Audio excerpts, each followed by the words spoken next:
네, 오늘장 랭킹5 시간으로 이어가도록 하겠습니다. 오늘장의 이슈와 이에 따른 전략들 오늘도 꼼꼼하게 정리해드리도록 할게요. IBK 투자증권 영업부 박근영 부장과 오늘 월요일 함께하겠습니다. 부장님 어서 오십시오. 네, 안녕하세요. 안녕하세요. 자, 힘든 시장이고 그리고 돌다리도 두드려가면서 가야 되기 때문에 이슈들 더 오늘도 꼼꼼하게 봐야 될 것 같습니다. 바로 열어보죠. 자, 일단 오늘은 시총 상위주부터 점검을 해보려고 하는데요. 그런데 부장님, 오후장으로 갈수록 그래도 조금 올라오는 종목군들이 있어서 접근 가능할지 좀 살펴볼까 해요. 일단 LG 에너지 솔루션 오늘 개별적인 호재가 있는데 장 초반에 무너지다가 지금 조금 그래도 양봉을 지금 그리고 있거든요. 네. 어떻게 오늘장의 흐름을 해석하고 계신지 일단 좀 점검해 주실까요? 네, 전체적인 시장은 굉장히 좀 사실 느낌적으로 굉장히 괴로운 시장입니다. 힘들죠. 예, 네. 힘드시고 네. 저희들도 되게 대응하기가 힘든 상황인데요. 올라가는 종목이 몇 개 없을 정도로 지금 시장이 전부 다 이제 좀 무너진 상태이기 때문에 상당히 좀 대응하기가 쉽지 않을 것 같은데요. LG 에너지 솔루션 같은 경우는 수급 쪽으로 오늘 이슈가 하나 있습니다. 2월 15일부터 MSCI에 편입될 예정이기 때문에 교체가 오늘 종가에 이제 이루어질 수밖에 없는 상황인데요. 인덱스 펀드의 경우에는 성격마다 좀 달라서 빠르게 편입을 하거나 좀 늦게 편입하거나 이럴 수는 있습니다만, 전반적인 흐름에서는 MSCI가 이제 지수를 복제하는 그 ETF 같은 경우는 트래킹 에러, 그러니까 지수의 등락과 똑같이 따라가는 펀드들이 이제 지수단이 있거든요. 네. 그게 이제 벤치마크를 따라가는 건데, 그걸 이제 이탈하게 되면 트래킹 에러라고 이제 저희가 이야기를 합니다만, 그 트래킹 에러를 줄이기 위해서 오늘 종가에 LG 에너지 솔루션을 아마 편입할 것으로 보입니다. MSCI가 산정하는 LG 에너지 솔루션의 유동 비율은 9% 정도인데요. 이걸 갖다 시가총액에 적용하면은 MSCI 코리아에서 차지하는 비중이 약 0.88% 정도로 이제 추정이 됩니다. 이걸 이제 금액으로 좀 따져본다면 대략적으로 인덱스 자금 수요로 인한 외국인 순매수 대기 자금이 약 490억에서 500억 정도가 되겠죠. 네. 오늘은 아직은 끝나지 않았습니다만 지난 2월 14일 같은 경우에 거래 대금을 저희가 본다면 전반적으로 금요일 거래 대금이 6,700억대 정도가 하루 거래가 됐습니다. 네. 근데 종가 무렵에 한 500억 가까이가 들어오니까 한 8, 9% 정도 하루 거래 대금에 이제 규모가 들어오기 때문에 오늘 이제 주가가 좀 장중에 좀 생각보다 빠졌었습니다만, 네. 종가가 시간이 들어가면서 아랫꼬리를 달고 그 약보합 수준까지 올라오고 있는 모습이요. 결국 이제 이런 수급적인 영향을 가지고 주가가 올라오는 것 같고, 펀더멘털리 본다면 밸류에이션이 그렇게 싼 건 아닙니다. 분명히 주가가 이제 비싼 부분은 한데 수급적인 요인이 여전히 아직 남아 있기 때문에 이러한 수급에 영향을 받으면서 주가가 다소 좀 올라오는 거고요. 또한 이제 3월 선물 옵션 만기일에 있는데 이게 코스피 200 편입 예정일입니다. 이때까지도 다소 조금은 긍정적인 수급이 좀 더 이어질 수 있기 때문에 펀더멘탈과 무관한 수급은 다소 조금은 3월 달까지도 조금 더 이어질 수 있다 바라보고. 그러면 기관 쪽에서는 50만 원 선을 바라본다는 이야기가 꾸준히 나오고 있어서 지금 아랫단에서는 오늘 오후에 접근이 가능할지, 아니면 사실은 이렇게 MSCI 관련된 이슈가 있은 후에 한 10일 정도는 좀 부진한 게 평균치였기 때문에 지금은 그냥 관망이 좋을지 궁금하네요. 네, 시장이 사실 다소 조금은 많이 빠진 종목들이 굉장히 많습니다. 네. 기존에 갖고 계신 분들은 수급적인 이벤트를 아직은 조금 더 누려도 될 것 같고, 네. 3월 편입일까지는 코스피 200 관련된 편입이 있기 때문에 수급이 좀 더 받쳐줄 수 있는데요. 사실은 LG 에너지 솔루션 같은 밸류에이션이 좀 높은 종목들보다는 지금 주가가 사실은 수급 때문에 많이 빠진 종목들이 꽤 많습니다. 네. 밸류도 싸고요. 그래서 어떻게 보면 신규 자금이라고 하면 다소 좀 덜 빠진 종목보다는 좀 낙폭 과대 종목으로 조금은 긴 호흡으로 모아가는 것이 전략적인 면에서는 좀 더 안전하지 않을까 싶습니다. 그럼 시총 상위주 가운데 카카오와 같은 경우는 증권사 쪽에서 부정적인 의견이 좀 오늘 많이 나오긴 했습니다만, 네. 많이 빠진 자리라고도 볼 수 있을 것 같은데 이 종목의 흐름은 어떻게 보세요? 네, 규제라든지 일부 경영진의 자산 주식 매각이라든지 여러 가지 악재가 많이 있었죠. 네. 실적에는 여러 가지 부분에서 이런 여러 가지 악재들이 사실은 주가에 반영됐다고 보는 것이 맞는 것 같고요. 지금은 시작 전체적으로 지금은 한 단계 레벨 다운되는 느낌의 시장이 다소 조금 가라앉는 듯한 느낌이 좀 들잖아요. 그래서 이런 부분들 때문에 주가 하락폭이 계속적으로 나타나고 있습니다만, 사실은 이슈가 완전 해소됐다고 좀 보기는 어려우나 밸류에이션에는 어느 정도 이제 반영이 됐다 보고 올해 내년 정도에는 다시 실적단이 좀 올라올 수 있는 구간이 있다고 봐요. 그래서 그럼 이 종목이 서서히 모아가도 되는 그 종목군에 속할까요? 네, 단기적으로 이제 작년에 이제 아웃퍼폼을 했고요. 주가가 그다음에 주가 좀 빠진 상태에서 밸류에이션 매력도가 점점 더 높아지는 구간이고 비용 부분들이 이제 작년 하반기부터 조금 접어들고 있겠지만은 비용 부분을 하반기 이후부터는 올해도 다소 조금 완화되면서 실적단에 대한 성장 그림 그리고 뭐 여러 가지 모빌리티라든지 여러 가지 자회사들도 네. 있지 않습니까? 그래서 자회사의 평가가 다시 같이 이제 좀 내려앉았기 때문에 주가들이 이제 회복되는 구간에서는 결국은 자회사들의 평가도 올라오면서 네. 카카오도 다시 같이 좀 올라오지 않을까 생각 들어요.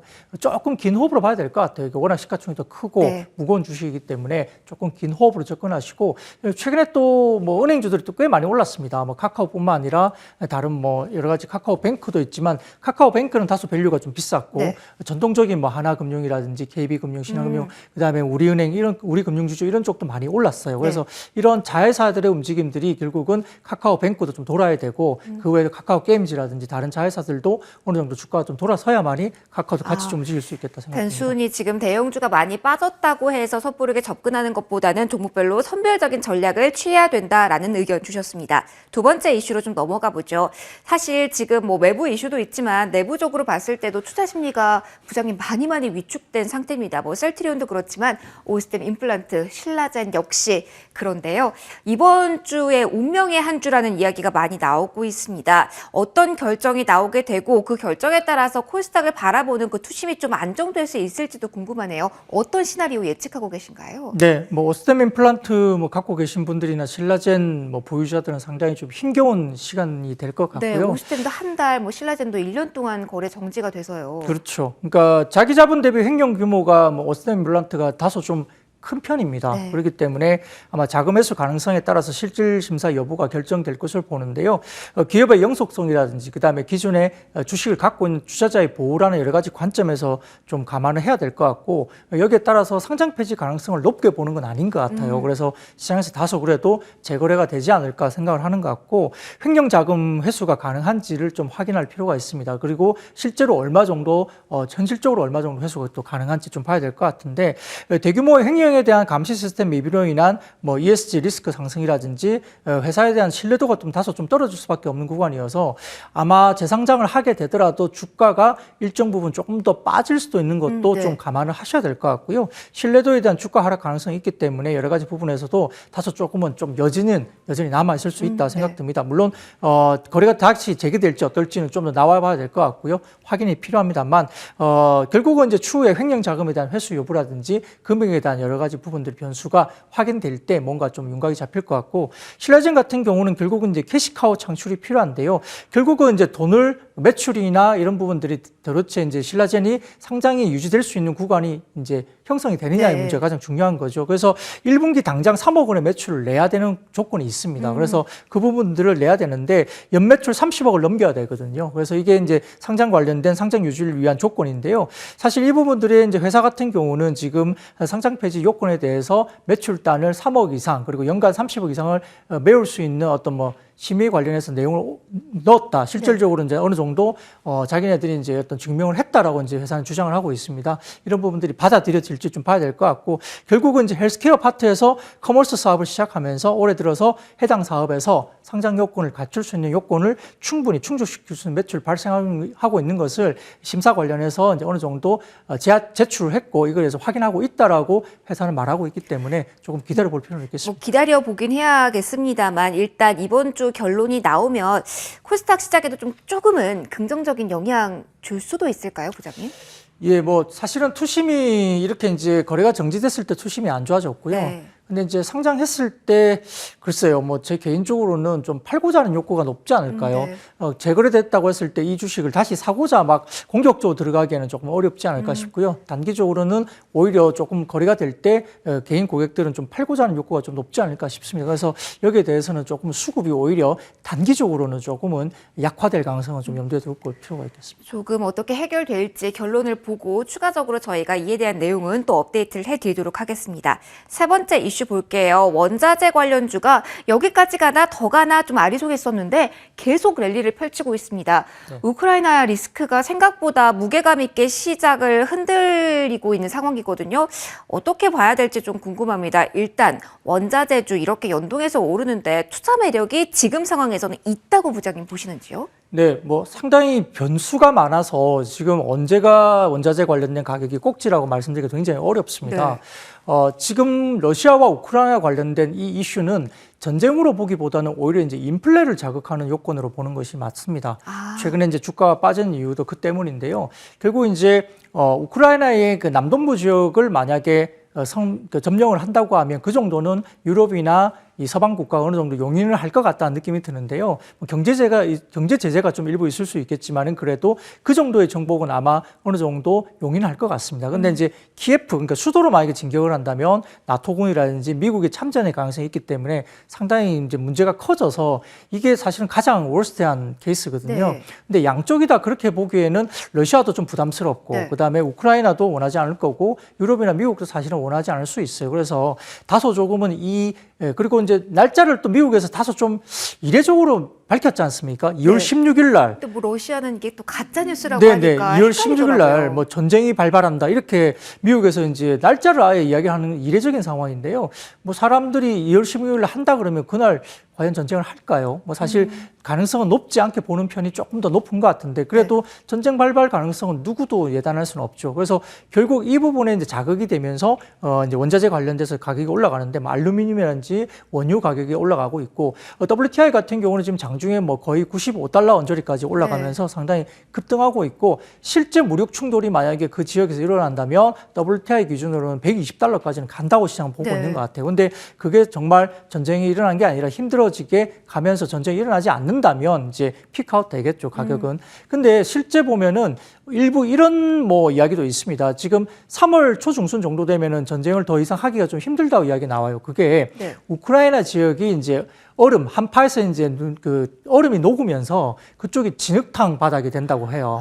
땅이. 네. 그러면서 그쪽에서 이제 탱크 같은 거를 이 진흙탕 바닥에서 이게 몰고 가기가 상당히 어려워지는 조건이기 때문에 사실은 그 전면전으로 가면서 3월 중순 이후에 얼음이 좀 녹는 순간 이 탱크를 밀고 들어가기는 좀 어렵다. 이런 뭐 논리도 있는 것 같아요. 그래서 3월 초중순 정도면 어느 정도 우크라이나 전쟁 관련된 이슈가 조금 더 사그라지면서 좀 완화될 수 있다라는 주장을 하는 측도 있는데요. 글쎄요, 뭐 전쟁이라는 것이 최근에 지상 병력도 되게 중요하고 마지막 병력은 지상 병력이 들어가야 되겠지만 사실은 뭐 미사일이나 항공 쪽에서 요격이 들어가기 때문에 알 수도 없는 부분이기도 합니다. 그래서 전쟁 관련된 불확실성은 사실은 좀 끝났으면 좋겠고 독일이나 이런 쪽도 지금은 키예프나 그다음에 러시아 이쪽에 조금은 방문을 하겠다고 독일 정부에서 이미 나섰잖아요. 그래서 이런 부분들이 만약에 좀 가시화되면 사실은 뭐 독일 정부 유럽 쪽에서 수뇌부가 그쪽으로 들어가는데 거기다 대고 미사일을 쏘기는 좀 힘들 것 같습니다. 그래서 이런 전쟁 관련된 이슈가 조금은 장기화되는 것이 좀 안 좋긴 하지만 어쨌든 전쟁 관련된 이슈가 어떻게 정리가 되느냐에 따라 원자재 가격이 달라질 수 있는데 말씀드렸듯이 러시아 같은 경우는 원유 수출국이 세계 2위이고요. 그다음에 세계 2위의 알루미늄 수출국입니다. 그다음에 이제 니켈, 구리, 팔라듐, 백금 등의 수출이 상당한 것으로 알려져 있고 그다음에 최근에 세계 교역량의 20%까지 올라온 밀 수출국이거든요. 그래서 이러한 원자재가 굉장히 좀 불안해지면서 가격이 급등하면 결국은 최근에 미국의 금리 인상이 문제인데 이 부분이 결국은 인플레이션을 더 자극하기 때문에 금리 인상의 가속화라든지 금리 인상폭이 과격하게 공격적으로 달라지는 그런 부분들이 결국은 시장에 악재로 작용하면서 시장을 좀 더 하방으로 끌어내리는 모습이 될 수 있다는 점에서는 이 전반적인 부분에서는 전쟁 자체보다는 이 전쟁의 리스크가 계속적으로 지지부진해지면서 길게 끌고 갈 때 인플레이션 관련된 우려가 커지면서 여기에서 이제 금리 인상과 관련된 부분들이 자극된다는 점에서 좀 더 우려가 있다고 볼 수 있겠습니다. 그러면 이거 짧게만 보면은 투자 측면에서 보면은 이거를 밤사이에 어떤 일이 일어날 우리가 예상할 수 없지 않습니까? 그래서 단기적으로 데이 트레이딩만 해야 되고 장기적으로 바라보기 힘든 종목들 이렇게 정리를 해도 될까요? 원유 같은 경우는 지금 만약에 이제 95달러 언제까지 왔는데 이란과 미국의 이제 뭐 핵협상이나 이런 것들이 만약에 잘 되면 아마 95달러 수준에서는 이란이 이제 그러니까 원유를 굉장히 많이 증산할 가능성이 높아요. 그리고 다른 오펙이나 오펙 플러스 같은 경우도 95달러대는 굉장히 고유가 수준에서 과연 감산하고 있을까요? 돈을 벌어야 되잖아요. 그러면 알게 모르게 눈치를 보면서 증산으로 돌아설 가능성이 있습니다. 그러면 국진전과 관련된 이제 전쟁과 관련된 이슈가 좀 사그라들면 너도 나도 아마 국가들이 오펙 관련된 국가들이 증산을 할 가능성이 높기 때문에 그러면은 어느 정도 원유가 안정화되면서 60달러에서 70달러 정도 수준까지 떨어질 수 있다고 보는 경우가 되게 많아요. 그래서 그런 부분들이 실제로 이제 현실화된다면 사실은 원자재주를 지금 배팅하는 것은 다소 조금 늦을 수 있죠. 그래서 네. 좀 조심스럽게 봐야 될 것 같고 언제든지 변동성이 커질 수 있다는 점도 충분히 염두에 유의해야겠다. 두고 원자재주를 접근할 때 급등한 상태에서 따라가는 것도 굉장히 부담스럽고요. 또 아까 말씀드린 대로 네. 러시아 우크라이나 관련된 이 문제가 급선회되면서 평화적인 모드로 어느 정도 확정이 만약에 네. 돼버린다면 원자재가 급격하게 다시 한번 떨어질 수 있는 쪽으로 벌어야 된다는 건 조심하셔야 될 것 같습니다. 변동성이 크기 때문에 추천은 하지 않으시고 이렇게 정리를 해보고 짧게 다음 이슈 저희 점검해 보도록 하겠습니다. 연관해서 저희가 방산주도 볼 텐데요. 방산주 같은 경우도 오늘 뭐 실질적인 수혜가 예상된다기보다는 키워드를 가지고 급등 랠리를 펼치고 있거든요. 이것도 역시 테마성으로만 보는 게 맞을지요? 네, 뭐 결국 러시아 우크라이나 관련된 이슈가 있어서 네. 방산주 관련된 이슈가 센티적으로도 뭐 긍정적인 건 당연할 네. 것 같고요. 더군다나 지금 방위산업체에 대한 수출이 수익성 증폭으로 나타나면서 밸류에이션 매력도도 상당히 괜찮은 편입니다. 그래서 전체적으로 본다면 향후 5년간 그 실적으로 반영되는 구간의 밸류에이션이 여전히 저평가되어 있고요. 전체적으로 지금 17조에서 40조 원 정도의 수주 계약 풀을 갖고 있는데 미래 실적을 상향 조정하는 시뮬레이션 해보면 상당히 주가 레벨업이 될 수 있는 구간들 레벨업이 굉장히 높게 형성되는 것으로 이제 추정이 되고 있는 상황입니다. 시장에서 과점 중인 K9 자주포가 무려 10조 원 규모가 동유럽 호주, 인도, 아프리카에 운영될 것 같고요. T50 같은 경우도 지금 1000대가 운영되면서 상당히 큰 기체로 자리 잡을 수 있을 것 같습니다. 그리고 UAE로 막 수출된 경우에도 지금 보면 무기체계 SAM 같은 경우도 기타 국가의 후속 수출도 지금 가능하다고 이야기되고 있기 때문에 전반적으로 한국형 아이언돔 개발도 진행 중이어서 K방산 후속작도 계속적으로 나오고 있는 부분이어서요. 네. 실질적으로 센티도 물론 이제 긍정적이기도 하지만 전반적인 흐름에서는 수출 관련된 여러 가지 부분에서 풀이 상당히 좀 다양하게 나오면서 실적의 애드업이 충분히 네. 되고 있다. 밸류에이션 매력도도 있다 보겠습니다. 따라서 지금 2025년, 28년까지 이제 기업 적정자 가치가 이루어지면서 지금 주가 상승 여력이 시장에서 분석되고 있는 것은 종목별로 약간 차이가 있겠지만은 약 40에서 오히려 이제 더블까지 목표 주가가 나오고 네. 있는 종목들이 많습니다. 그래서 방산주가 단순히 지금 국지전에 관련된 테마성이라고도 할 수 있겠지만 조금 더 나아가 보면 최근에 나오고 있는 수출 계약이나 이런 것들이 결국은 실적의 레벨업을 시키고 있다는 네. 점에서 중장기 매력을 충분히 갖고 있고요. 여기에 따라서 LIG 넥스원이라든지 그다음에 하나 에어로스페이스 이런 종목들이 굉장히 관심주로 주목받고 있는 수출 상황입니다. 모멘텀을 가지고 좀 선별적으로 보자라는 이야기 해주셨고요.